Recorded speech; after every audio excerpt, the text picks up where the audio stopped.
Hello students, welcome to my channel NCERT expert. आज हम करेंगे फैक्टराइजेशन यूजिंग आइडेंटिटीज़। अभी तक जो हमने फैक्टराइजेशन किया था एक्सरसाइज 14.1 में, वो हमने कॉमन फैक्टर्स निकाल के किया था और दूसरा मेथड था रीग्रुपिंग का। लेकिन अब हम आइडेंटिटीज़ को यूज़ करके हम एक्सप्रेशंस को फैक्टराइज करेंगे। तो यहाँ पे हमारी 3 आइडेंटिटीज़ हैं। a प्लस बी का whole square is equal to A square plus 2ab plus B square. Second identity है a माइनस बी का whole square is equal to A square minus 2ab plus B square. और third identity है a plus B a minus B is equal to A square minus B square. अब हम इन identities का use करके हम factorise करेंगे। कुछ examples दे रखे हैं। Factorise X square plus 8x plus 16। यहाँ पे हमने एक्सप्रेशन को ध्यान से देखना है। पहली जो टर्म है एक्स स्क्वायर, सबसे पहले तो हमने ये देखना है कि इसके अंदर कितने टर्म्स हैं। इसके अंदर 3 टर्म्स हैं, फर्स्ट, सेकंड और थर्ड। तो इसके अंदर आइडेंटिटी कौन सी लगेगी, फर्स्ट लगेगी या सेकंड लगेगी? तो थर्ड तो लगेगी नहीं, क्योंकि जो थर्ड आइडेंटिटी होती है उस एक्सप्रेशन में केवल 2 टर्म्स होती है। और फर्स्ट जो है टर्म वो भी एक स्क्वायर है और जो थर्ड टर्म है वो भी परफेक्ट स्क्वायर है, 4 का स्क्वायर है। ये यहाँ पे x का स्क्वायर है। और जो बीच वाली टर्म है, मिडल टर्म है, उसके आगे कैसा साइन है, पॉजिटिव साइन है। तो इसमें आइडेंटिटी कौन सी लगेगी, फर्स्ट आइडेंटिटी लगेगी, A square plus 2ab plus B square. ठीक है, यहाँ पे a क्या है, x है, और b क्या है, यहाँ पे 4 है। तो एक्स स्क्वायर प्लस 2 इंटू ए क्या है यहाँ पे, x, b है 4, प्लस यहाँ पे आ जाएगा ये 4 का स्क्वायर। ठीक है, ये आ जाएगा x square plus 8x plus 16। ठीक है, तो हम इसमें फर्स्ट आइडेंटिटी यूज़ करेंगे और ये हो जाएगा हमारा x प्लस 4 का स्क्वायर। एग्जाम्पल नंबर 5 लेंगे। Factorise 4y square minus 12y plus 9। अब हमें देखना है सबसे पहले कि इसके अंदर 3 टर्म्स हैं, मिडल टर्म नेगेटिव है, फर्स्ट और थर्ड टर्म ये दोनों पॉजिटिव हैं और परफेक्ट स्क्वायर्स हैं। ये 2y का स्क्वायर हो जाएगा, ये यहाँ पे 3 का स्क्वायर हो जाएगा। तो a यहाँ पे 2y है और b यहाँ पे 3 है।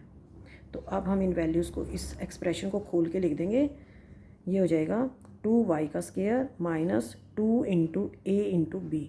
ए यहाँ पे क्या है, 2y है, और b यहाँ पे 3 है, प्लस b का स्क्वायर 3 का स्क्वायर। तो ये आ जाएगी हमारे पास 2y माइनस 3 का whole square. Factorise 49 p square minus 36। इसके अंदर केवल 2 टर्म्स हैं। ठीक है, और बीच में नेगेटिव साइन है, और जो फर्स्ट और सेकेंड टर्म है दोनों के दोनों परफेक्ट स्क्वायर हैं। तो यहाँ पे आइडेंटिटी थर्ड लगेगी। 49p स्क्वायर, ये किसका स्क्वायर है, 7p का स्क्वायर माइनस 36 है 6 का स्क्वायर। तो ये हो जाएगा 7p minus 6, 7p plus 6। Factors हो जाएंगे हमारे गिवन एक्सप्रेशन के। Factorise a square minus 2ab plus b square minus c square. First 3 terms of given expression form, जो फर्स्ट की जो 3 टर्म्स हैं ये वाली, a square minus 2ab plus B square, ये आइडेंटिटी सेकंड लगेगी इसमें। ठीक है, और जो फोर्थ टर्म है वो भी एक स्क्वायर है। ठीक है, तो हम क्या करेंगे, सबसे पहले हम जो पहले की जो 3 टर्म्स है इनको हम सिंप्लीफाई करेंगे।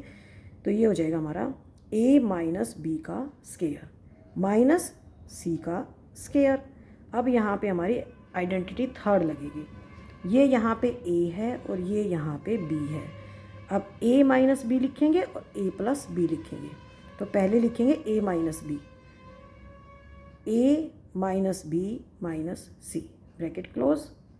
और सेकंड लिखनी है हमने a minus B plus C.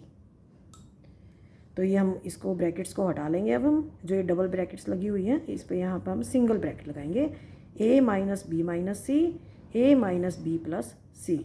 ये हमारे फैक्टर्स हैं जो हमारा गिवन एक्सप्रेशन दिया हुआ है। फैक्टराइज m की पावर 4 माइनस 256। ये यहाँ पे थर्ड आइडेंटिटी लगेगी क्योंकि इसके अंदर केवल 2 टर्म्स हैं और दोनों टर्म्स परफेक्ट स्केयर्स हैं।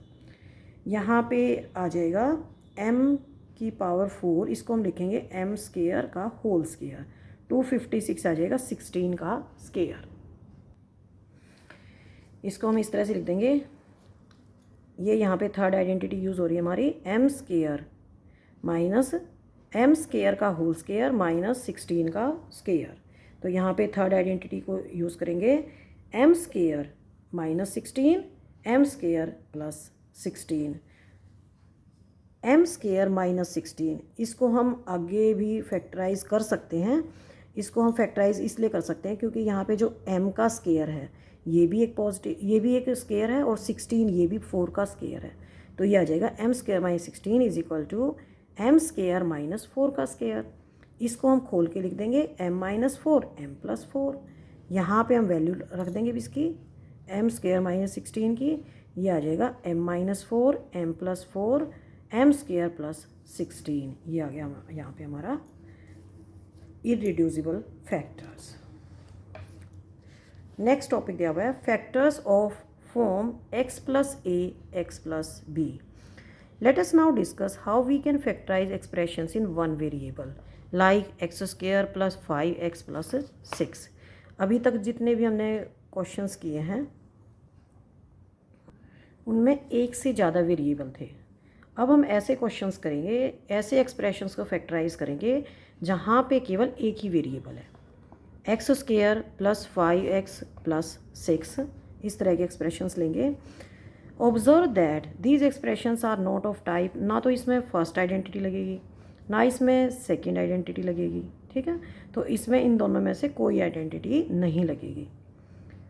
जैसे यहाँ पे x square plus 5x plus 6 है तो इसके अंदर जो टर्म 6 है it is not a perfect square, तो ये एक परफेक्ट स्क्वायर नहीं है, ठीक है। तो इसके अंदर जो थर्ड आइडेंटिटी है वो भी नहीं लगेगी, ठीक है। तो इस एक्सप्रेशंस को हम कैसे करेंगे? For that we have to look at the coefficients of x and the constant term. Let us see how it is done in the following example. तो इसको हम एक एग्जाम्पल के द्वारा समझेंगे। Factorise X square plus 5x plus 6। If we compare the right hand side of identity fourth लेंगे इसमें हम, तो x square plus 5x plus 6, तो यहाँ पे जो ए बी की वैल्यू है वो 6 दे रखी है। ये मान लेते हैं हम ए बी की वैल्यू 6 है और a प्लस बी किसके इक्वल है? 5 के इक्वल है, ठीक है। जो a और b की वैल्यूज़ हैं वो यहाँ पे ए बी को अगर मल्टीप्लाई करते हैं तो 6 आ रहा है और ए बी को अगर प्लस करते हैं तो 5 आएगा, ठीक है। तो जब इस तरह के आप क्वेश्चंस देखें इनकी पहचान यही होगी कि इसके अंदर जो ए बी, जो 2ab की वैल्यू होगी वो नहीं मिलेगी आपको, ठीक है। एक स्क्वायर मिल जाएगा आपको, सिर्फ इसके ये नहीं करना है कि आपने इसमें फर्स्ट आइडेंटिटी लगा दी, ठीक है।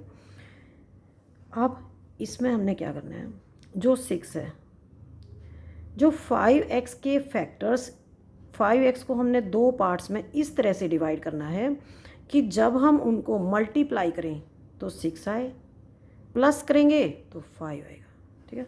तो हम 5x के ले लेंगे फैक्टर्स 2 और 3, मल्टीप्लाई करा तो 6 आया और प्लस किया तो 5 आ गया, ठीक है। तो फैक्टर्स ले लेंगे यहाँ पे हम 2x प्लस 5x, इस तरह से लिखेंगे इसको हम, x square plus 2x plus 3x plus 6, ठीक है।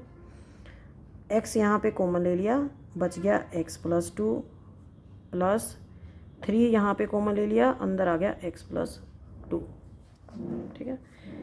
x प्लस 2 यहाँ पे भी है, x प्लस 2 यहाँ पे भी है, तो हम इसको क्या लिखेंगे, x प्लस 3 और x प्लस 2।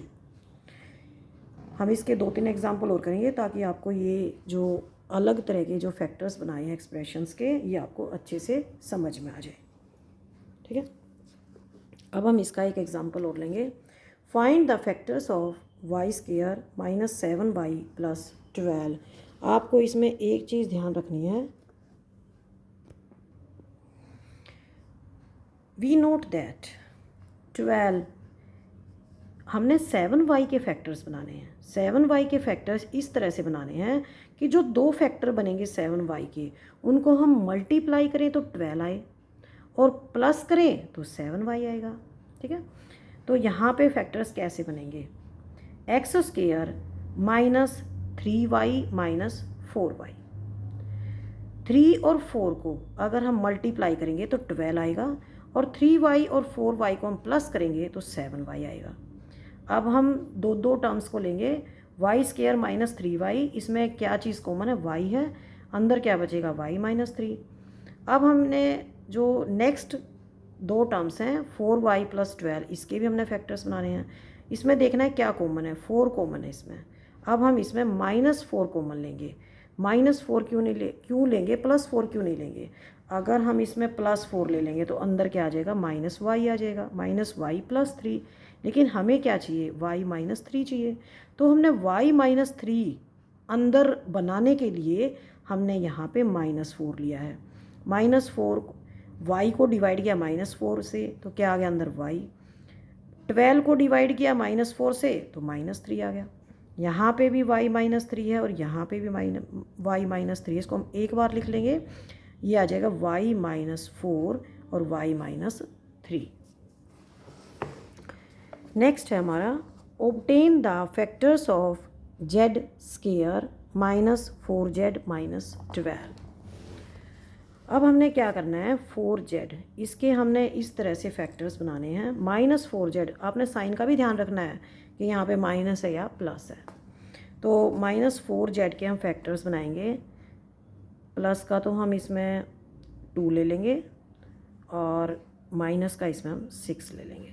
ठीक है, तो ये फैक्टर्स बन जाएंगे इसके। z square -6z + 2z - 12। 6 और 2 को अब हम मल्टीप्लाई करेंगे तो 12 आएगा। ठीक है, इनको अगर हम सॉल्व करते हैं तो -4 आएगा। माइनस का 4 प्लस का 2 है, माइनस का 6 है तो माइनस का 4 आ जाएगा। इन दोनों टर्म्स को ले लेंगे पहले। z कॉमन है इसमें दोनों में, अंदर क्या बच गया? z - 6 प्लस यहाँ पर 2 कॉमन ले लेंगे, z - 6। यहाँ पे भी z - 6 है, यहाँ पे भी z - 6 है, दोनों को एक बार लिख लेंगे और अंदर का आ जाएगा z + p, z - 6 irreducible factors of our given expression. Example लेंगे 12, लास्ट एग्जाम्पल है जो आइडेंटिटी बेस्ड है। Find the factors of 3m² + 9m + 6।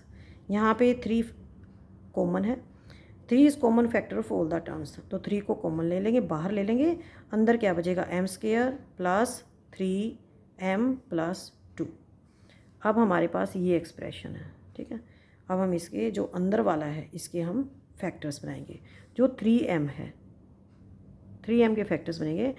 इस तरह से फैक्टर्स बनाने हैं। 2 + 1 3 आ रहा है। ठीक है, 3m और 2 × 1 2 आना चाहिए। जो लास्ट का होता है ना, इसको तो मल्टीप्लाई करके देखना है। जो इसके फैक्टर्स बनाएंगे उन दोनों को मल्टीप्लाई करें तो 2 आएगा और प्लस करेंगे तो 3 आना चाहिए। तो हम इसके फैक्टर्स बना लेंगे m + 2m, m² + m + 2m + 2। ये हमने 3m के फैक्टर्स बनाए हैं।